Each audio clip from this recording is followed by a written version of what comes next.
Hello everyone. In my last videos we have seen how do we set up JMeter, how do we create scripts, and then how can we pass dynamic variables in JMeter script. In this video I am going to show you how can we pass variables. So for example, one API is generating one output, and if we see the view page source, we are having some dynamic values. How can we pass that dynamic value to the another API or another request? So for this use case, I have just taken example of request verification token, which is used for authorization filter.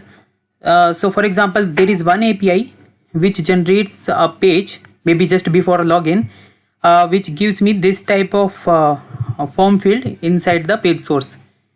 Okay, and the value is dynamically generated, and in the next subsequent calls I need this value so that I can authenticate whether the request is coming from correct source or not. So how can we achieve it in JMeter? What changes we have to make?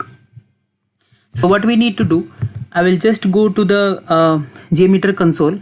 So for example, this is my page, this is my request in which I am getting this request token on the page source.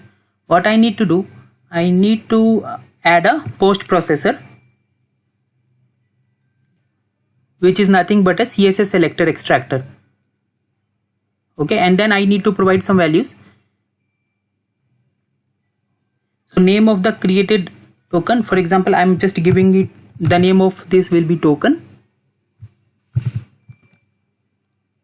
And then since this type of form field I will get, right, input name is equal to the name of the variable, and then value is this. So this is the CSS selector I need to use. This is just a normal CSS selector we use in JavaScript.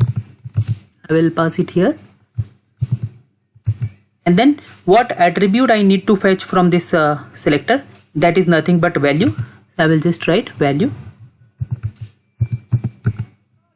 And for example, in my next call I'm using this request verification token, right, like this. And this is the value. Right now it's hard coded, but I need to make it dynamic for other calls. So I will just replace it with $, and the name of the variable I have given in the earlier post process step, that is token, and that's it. I will just save my script. So what will happen, every time you run this script, this request will generate a new request verification token, and the subsequent calls will take it dynamically.